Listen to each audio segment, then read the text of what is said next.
اور لوگوں سے قرض لینے والا بن جائے, اور پھر نیت بھی ہو کہ میں واپس نہیں کروں گا, اپنے آپ کو غریب شو کروں گا, لوگ کہیں گے بس یہ تو غریب ہے, چلو میرا قرض مجھے معاف کر. بسم اللہ الرحمن الرحیم. قرض کے متعلق چند اہم باتیں ذکر کرنا تھی. قرض کس کو دینا چاہیے اور کس کو نہیں دینا چاہیے, اور کس قرضدار کو مہلت دینی چاہیے. اس حوالے سے قرآن کی آیت اور نبی علیہ السلام کی حدیث آپ حضرات کے سامنے پیش کرتا ہوں.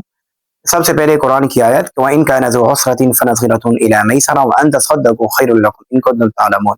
سورۃ البقرہ آیت نمبر 280.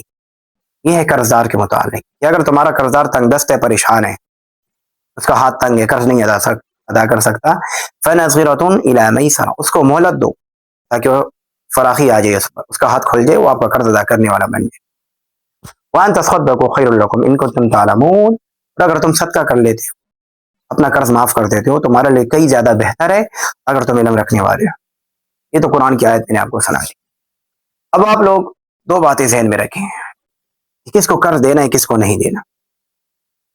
تو یاد رکھیں, قرض ایسے شخص کو دیں جو سفید پوش ہو, سوال نہ کرنے والا ہو, سوال کرنے کا عادی نہ ہو, قرض ادا کرنے کی نیت سے وہ آپ سے قرض لے, اس کی قرض مانگنا عادت نہ ہو, سوال نہ کرتا ہو, حاجت مند ہو, ضرورت مند ہو. قرآن کہتے تعریفہم بسیماہم, تم ایسے لوگوں کو ان کی علامات سے پہچانو, پھر ایسے لوگوں کی مدد کرو. تو ایسے لوگوں کو آپ قرض بھی دیں جن کی نیت یہ ہو کہ میں یہ قرض واپس بھی کروں گا. ایسے بندوں کو آپ قرض ضرور دیں. نمبر 2, اب آپ نے کس کو قرض نہیں دینا, تو یاد رکھیں ایسے شخص کو قرض مت دیں جو اس نیت سے قرض لے کہ وہ میں واپس نہیں کروں گا. اس کی عادت یہ ہو, ہر کسی سے وہ قرض مانگنے والا ہو, سوال کرنے کا عادی ہو, حاجت مند نہ ہو, ضرورت مند نہ ہو. اگرچہ وہ حاجت مند اور ضرورت مند بھی ہو, لیکن اس کی عادت یہ ہو, اس کی عادت بن چکی ہو کہ وہ کبھی کبھار انسان پر مشکلات پریشانی بھی آتی ہے, ذرا اس سے وہ تحمل سے کام لے, صبر سے کام لے, اللہ سے دعائیں بھی کرے, بجائے اس کے کہ وہ لوگوں کے پیچھے پڑ جائے اور سوال کرنے والا بن جائے. خود محنت اور مزدوری نہیں کرے اور لوگوں سے سوال کرنے کا عادی بن جائے, اس کی عادت بن جائے, سوال کرنے والا بن جائے اور لوگوں سے قرض لینے والا بن جائے, اور پھر نیت بھی ہو کہ میں واپس نہیں کروں گا, اپنے آپ کو غریب شو کروں گا, لوگ کہیں گے بس یہ تو غریب ہے, چلو میرا قرض مجھے معاف کر. ایسے شخص کو آپ نے قرض نہیں دینا, ان کی عادت خراب ہو جائے گی. اور جب طیب نفس نہ ہو, حدیث میں آتا ہے جب آپ کا طیب نفس نہ ہو تو دوسرے شخص کے لیے وہ مال لینا بھی حلال نہیں. آپ کا طیب نفس نہیں ہے اور آپ نے بھی دلی طور پر اس کو قرض معاف نہیں کیا, تو یہ قرض بھی آپ کا معاف نہیں ہوگا. اور اگر آپ کا طیب نفس نہیں ہے اور وہ آپ کے پیچھے پڑ جاتا ہے اور آپ نے اس کو قرض دے دیا, تو اس کے لیے بھی وہ قرض لینا تو جائز نہیں ہے, حلال نہیں.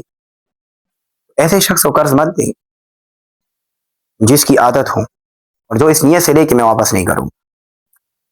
اب ایک اور بات, ایسا شخص جو ضرورت مند ہے, حاجت مند ہے, سفید پوش ہے, قرآن بھی کہتے ہیں ایسے لوگوں کو پہچانو, ان کی مدد بھی کرو, ان کو مال بھی دو. اگر ایسے شخص کو آپ نے قرض دے دیا اور اگر آپ اس کو پھر وہ اس کے بعد پیسے نہیں ہیں اس وقت تک کہ میں آپ کو آپ کا قرض واپس کر دوں, تو قرآن کہتے ہیں ذرا مہلت دے دو. فَنَظِرَةٌ إِلَىٰ مَيْسَرَةٍ, فراخی تک اس کو مہلت دے دو, اس کا ہاتھ کھل جائے, اس کی پریشانی ختم ہو جائے, اس کو ایک مہلت دو. اب اس مہلت کے متعلق میں آپ کو ایک حدیث سناتا ہوں. آپ نے مہلت تو دے دی, آپ کو کیا ملا, کوئی ثواب ملا کہ نہیں؟ نبی علیہ السلام کا ارشاد ہے, حدیث سنیں, جو شخص یہ چاہے کہ اس کی دعا قبول ہو, اس کی مصیبت دور ہو, اس کو چاہیے کہ وہ تنگدست مدیون کو مہلت دے.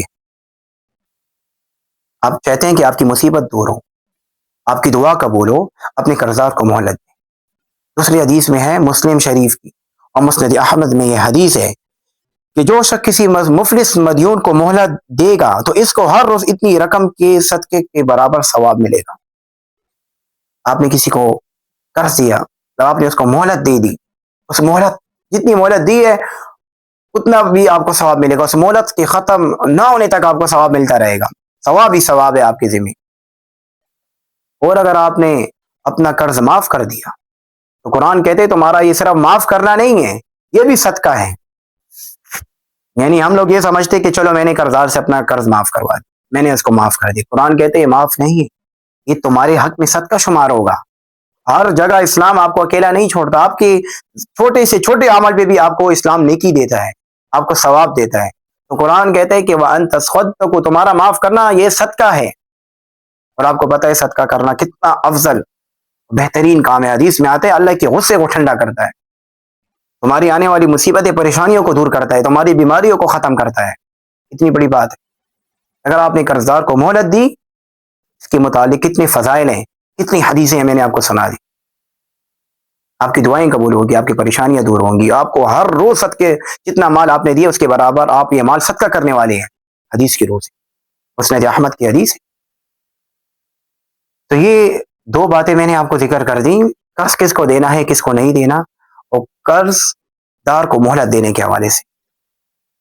تو یہ ایک اہم مسئلہ تھا آج کے دور میں، چونکہ یہ ایک قرض کی لین دین اور مالی معاملات اور ایک دوسرے کے ساتھ لین دین کے معاملات میں بہت سے لوگ کوتاہیاں کرتے ہیں، اور بہت سے لوگ قرض لیتے بھی ہیں اور واپس بھی کچھ لوگ نہیں کرتے ہیں، اور جو لوگ اس نیت سے لیتے ہیں کہ ہم واپس کرتے ہیں اور ان کے پاس بھی اس وقت مال نہیں ہوتا. اس حوالے سے قرآن کی کیا تعلیمات تھی، نبی علیہ السلام کے کیا ارشادات تھے، یہ آپ حضرات کے میں نے سامنے پیش کر دیے ہیں. اللہ پاک ہمیں دین کی صحیح سمجھ عطا فرمائے، اپنی رضا نصیب فرمائے، اور ہمیں صحیح طریقے سے دین پر چلنے والا اور اپنے معاملات کو حل کرنے والا بنائے. شکریہ، والسلام.